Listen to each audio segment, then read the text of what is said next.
All right, guys, we are here tonight in the schoolroom, Scratch and Waggle Golf Podcast.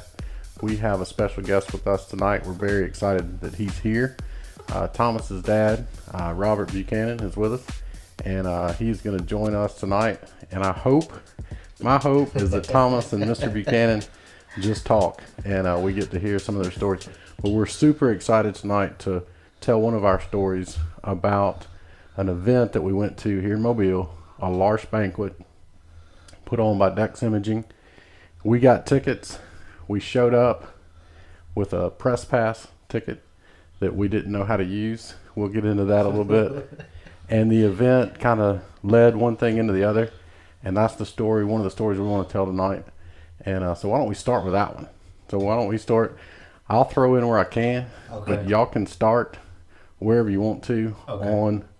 We got invited to this. We showed up. We had our little lanyards, and it had this little green paper press pass. Okay. So just start with that, and we'll see where it takes us. All right. So, yeah, the Large Banquet, which Large does a lot of great things in the community with different people with disabilities, as I understand it. And they do different events around the city to raise money for those individuals that can't live on their own. They're need help, assistance to do things. So it was a special event for me to go because I've worked with special needs individuals for years. My background is in special education, so I know I really enjoyed being there that night. So that in itself, Large does really good things for the community. So, but this Large Banquet was something they put on. Regular Senior Bowls tied into it.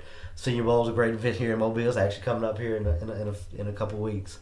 They had a banquet there at the Mitchell Center at the University of South Alabama. They had different speakers, and this is pre-football season. I think it's a kickoff, football kickoff. That's is what right. they call it. So it was before the Alabama-Florida State game. Yep. They had coaches from different schools. LSU's defense coordinator was there, and we got invited. So and the ADs from Alabama, and the AD from Auburn. The ex-AD from Auburn, JJ, and Mr. Byrne from Alabama Roll Tide. He was there. So we got a chance to meet those guys at the Large Banquet, and Phil Savage, of course, was there, and talking about his book. I don't think the book was out yet. It wasn't, but he was making the announcement. Randy Kennedy threw it out there during the press time. That's right. Yeah, sure did. His book was coming out, and also Tim Brewster from Florida State. Yeah, was there. 4th and Goal Every Day is the name of the book. You might want to introduce your dad, by the way. I'm sorry, I'm saying I'm Large Banquet. So it was an honor to have my father come with me. My dad, 25 plus years. With the press register and journalism, and he started with sports writing, right? And he moved all the way to the public editor. So one of the most talented writers I've ever known, and I'm not even saying this because he's my father. Like legitimately one of the best writers I ever saw. He has the ability to shake it up when it's time to shake it up, and make you angry if he needs to, make you think about some things that you probably need to think about, and if it makes you uncomfortable. But it makes you think about things. That's a sign of a good journalist and a good writer when they have the ability to do so. And podcasting my first any type of media communication. So I'm not anywhere near the talent that he has, but it does give me a little confidence in doing this, and gets me out there because of what he's done, and that's why I'm kind of doing it at this point. First, I know we're going to talk about the Large Banquet, but I do want to let him talk a little bit about some of his sports journalism. I think that probably makes more sense. So our followers can kind of get to know who he is. So 25 years of sports, 25 years of journalism, and starting off with sports. Yes. Just how did you get into sports? Why did you pick sports journalism or journalism in itself? Why did you pick that? Okay, now. First of all, let's say Roll Tide. Knew that was coming. Let's get that straight. That's what I'm talking about. Because I do have a degree from Alabama. It's a master's degree, so it's not the full degree. But I do count it, and it's well like, and I carry a little card in my wallet that says Master of Arts Journalism, just so people know, just so they give me any trouble. And I still have it. I can't believe it was 30 years later. It's unbelievable that I kept it so well. And I lost many other things. So birth certificate. Now the birth certificate, That's a joke. I've had to keep going back and getting because I can't keep up with it. But I keep that little card. But he keeps the Bama card. It was I'm here telling for me.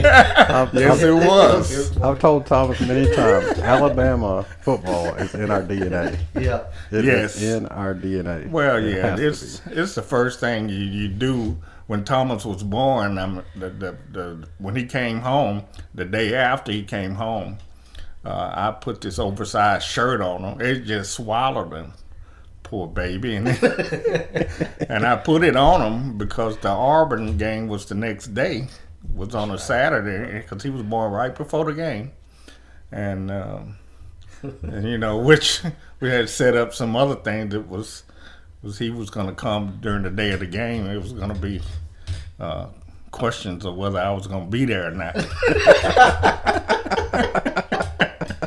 I told y'all it's DNA. My son being born, but the game's on. What do I do? Exactly. What do I do? He's trying to question whether he should go to the game or watch his son get born. So when he was born, I went out to stores trying to find the smallest thing, and I set him up. I took a picture of him sitting on the sofa, and he kind of sat there and then just tealed over, and he was on his side, and I went, but this is not a good idea. Did Bama win that game? No, we lost. Top been bad luck all your life. Yeah, it was the game where they had the bad weather, and Joey Jones was in that game. Wow. How about that? Yeah. And Wow. and Alabama coach. Yeah. and he that was the game where Walter Lewis overthrew Joey Jones when he was wide on a great play call, but he missed him. Did you take a class with? No, I didn't take a class with Walter Lewis. Walter Lewis came the year after I graduated from Alabama. That's right. That's what you told me. And but I did take a class with Thomas Boyd and Warren Lyles. Yeah. So Eddie Adams was a basketball player at Alabama then, the late Eddie Adams, and a guy named Booney Russell. He played basketball, and there was another fella there. His name was Russell. Also played on the football team, so I always got him confused with other players. So Warren Lyles became my buddy, and he was a funny guy. He was a nose guard, and he was a very funny guy. But the thing is, he didn't have to do any classwork. Well, because it was a graduate class and a undergraduate class. So the class was, they sent football players there because they could take this class that was, it was about social journalism, and it was about doing journalism in small towns or small papers. So, he wasn't interested in that, and those other sports guys weren't interested in that. So the professor would send them out with special assignments, and then we would have the real class after they left. Go to the practice field. Well, yeah, and it was amazing. But actually, Warren had a conscience. He sort of knew he wasn't participating in the full class, so he would come and come to the class anyway, and we share stories about Bear Bryant and football. All right. And he was a great guy. He really was. All right. Yeah. So I know you mentioned Joey Jones, and Joey Jones was at this large banquet I was talking about earlier.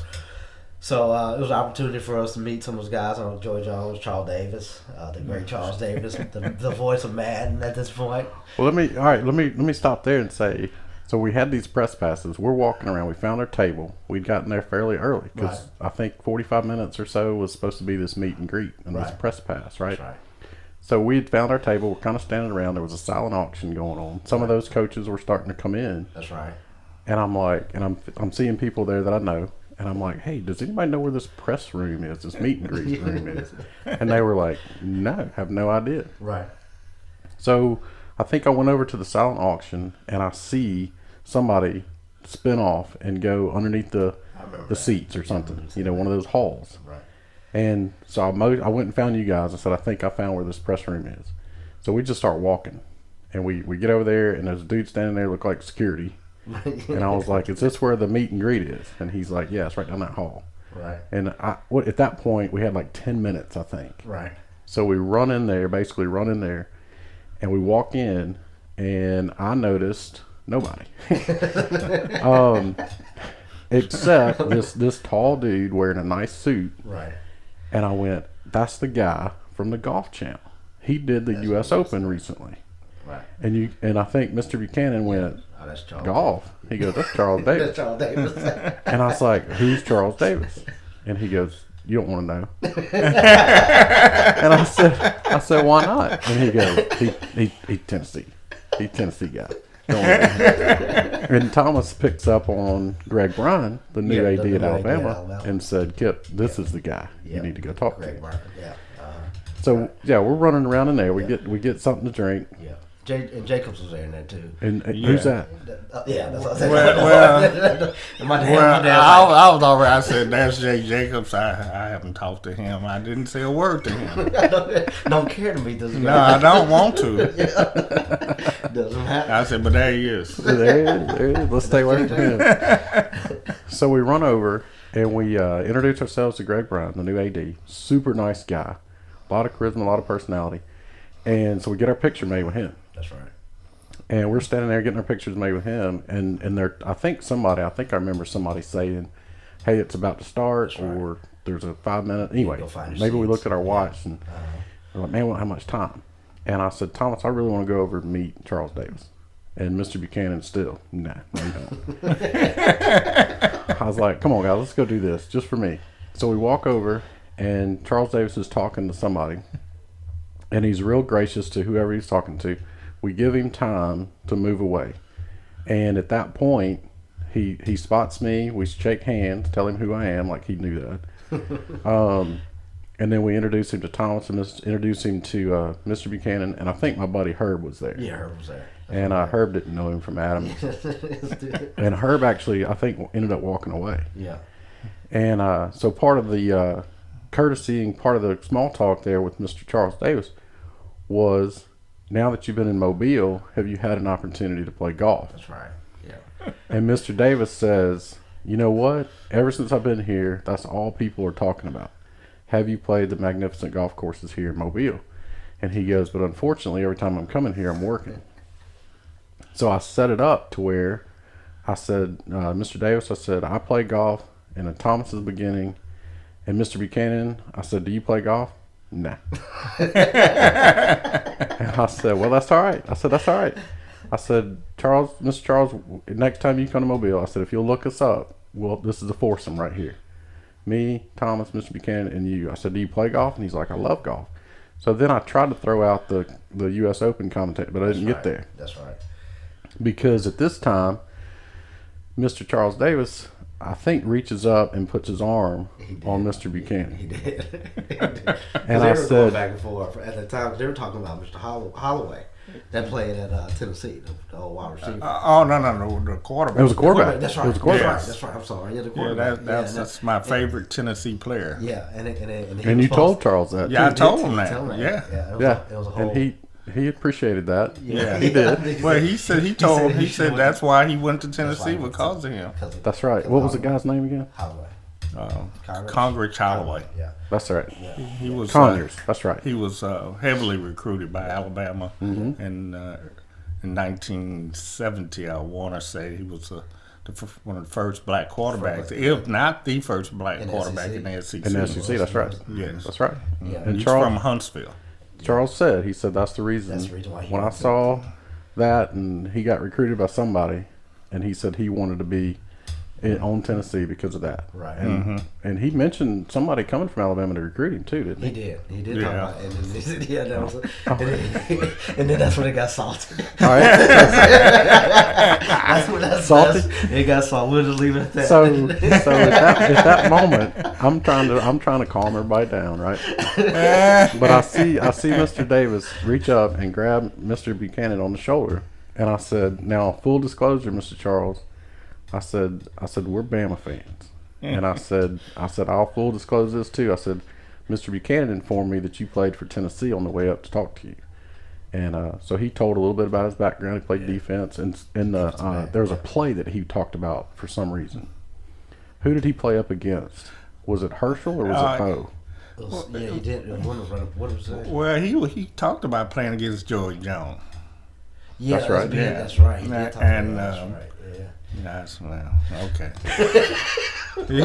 it was the and he was right. It was about that time. That they would have been there at the same time. Yeah. Right. Yeah. But I can't remember if it was Herschel or Bo. He did talk about where. But somebody came around the corner. Yeah, he was hurting after he. That's right. Took on the tackle. And his teammates basically let the guy go. Yeah. Because I saw the highlight after we met him and talked to him.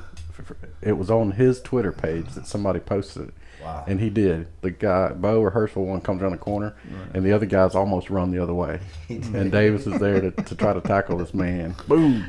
And he did a good job. Now, he was humble there that night, but he's like, I didn't do so good, whatever. All right, so let me back up. So I tell him that we're all Alabama fans. And Mr. Charles Davis, he's still got his arm around Mr. Buchanan. And he says, well, guys, he said, that's great. That's okay. We can all be brothers in the SEC, or we're going to be playing golf. Everything's going to be great. Yeah. And we need to. If I could show y'all Mr. Buchanan's face, even right now, he's like, "Ain't happening. It ain't happening."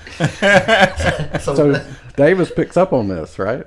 And he says, he goes, "Look, guys," he said, "I can see this already." He said, "Kip, you and Thomas can ride in a cart, and me and Mr. Buchanan are going to ride in a cart." He did. And Mr. Buchanan's sitting over there shaking his head.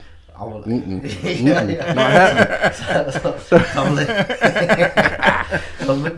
Charles Davis, the voice of Madden. Yeah. Worldwide. Known everywhere around the world. Yeah, works for Fox Sports. And he still would not ride in the car with Mr. Charles Davis. Why would you not ride with the... What was your reason about that? He's a graduate of the University of Tennessee. That's enough. I don't care how famous he is now. He went to Tennessee. So you guys are hearing it now.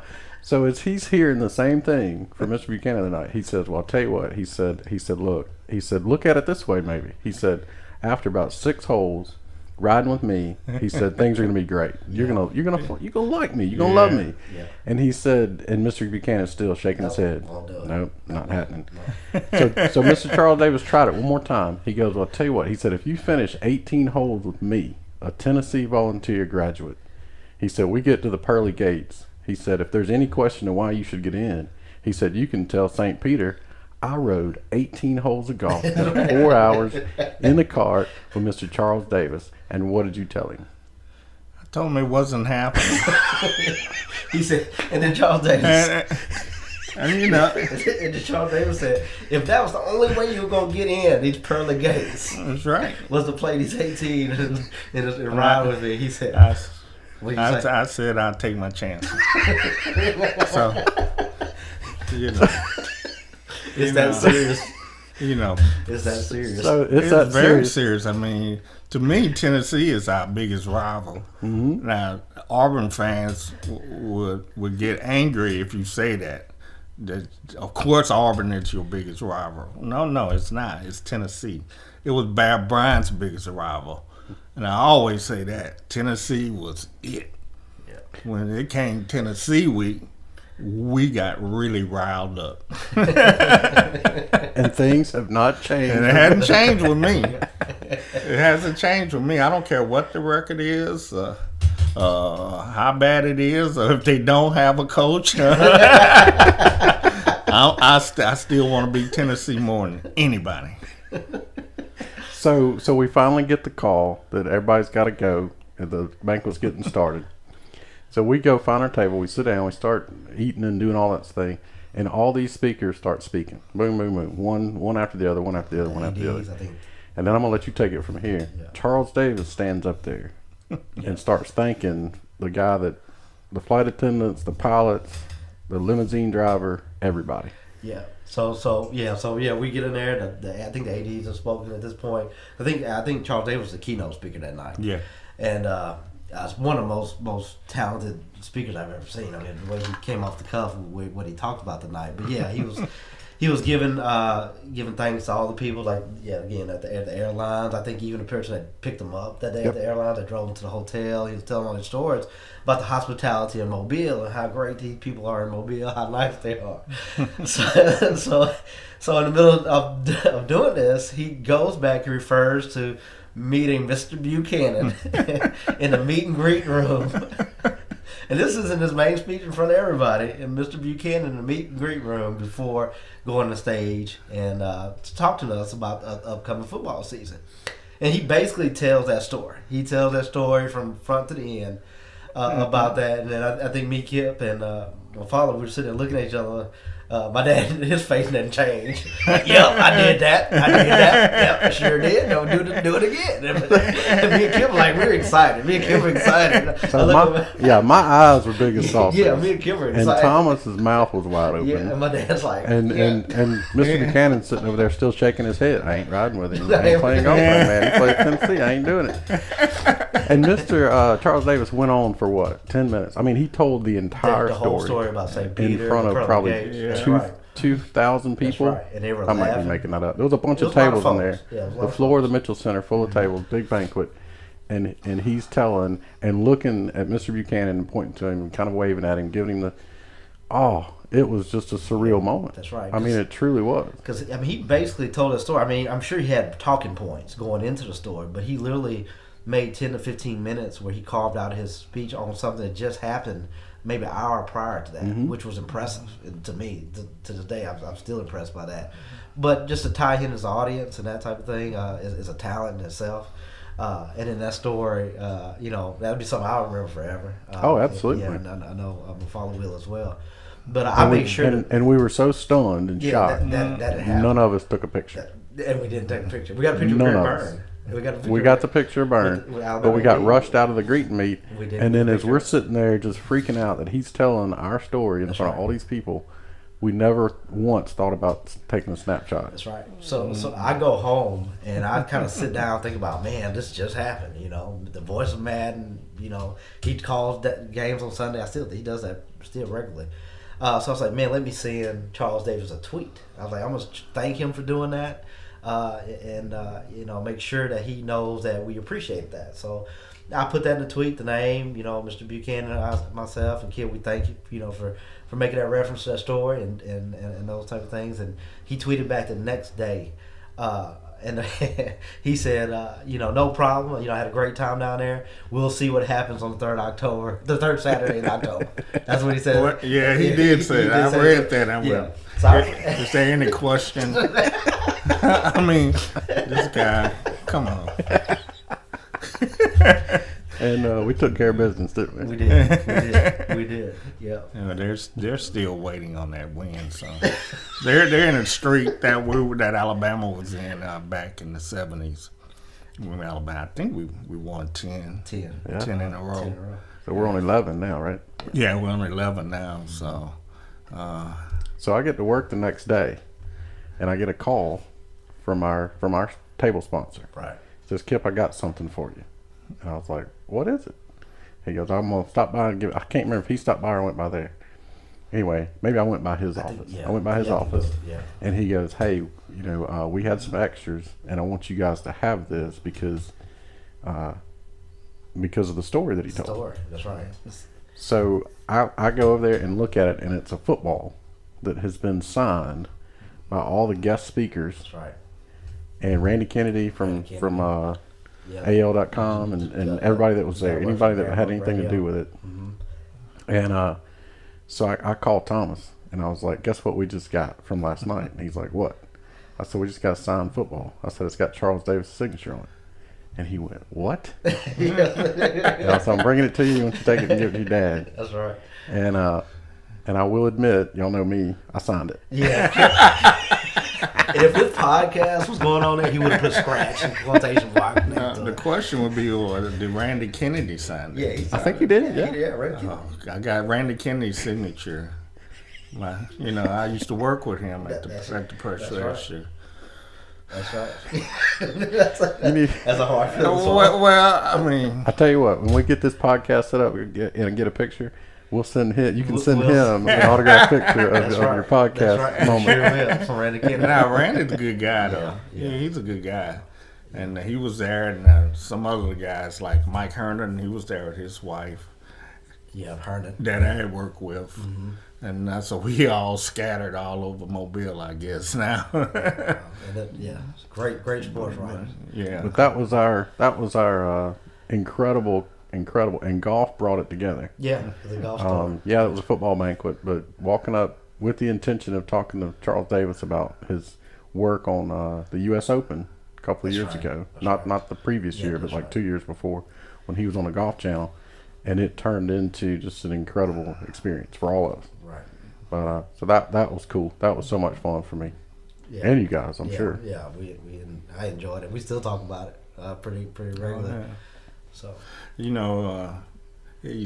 has been, Charles Davis has been doing the Saints game. Mm-hmm. He's like the Saints announcer.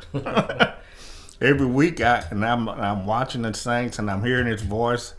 I almost keep saying, "What you gonna say?" Well, this Mr. Buchanan in Mobile, just down the road from here. Yeah, you think I keep waiting for that because it's probably bothers him that there's somebody out there that doesn't like it. I said, "Well, he's gonna say it," and he never says it. That's the only reason why you watch Saints games. Well, that's the only reason. I'm not a big Saints fan, but I'm just listening for him to say it. Well, I bet if he ever comes back to Mobile, that'll be the first thing he thinks about. Yeah, especially if somebody takes him to play golf. But we want to play golf with him. If he comes back to Mobile, we do want to play golf with him. Well, I would not be awesome. in the cart with him. That orange is ugly. No, I'm not riding that orange. Of course, the orange is terrible. Oh, we so hated to cut that off right there. Scratch and Waggle listeners, join us in a few days for part 2 with Mr. Robert Brannon. Hope you're enjoying it. Also coming soon, a huge announcement concerning a chance for our listeners to win prizes. Oh yeah, prizes.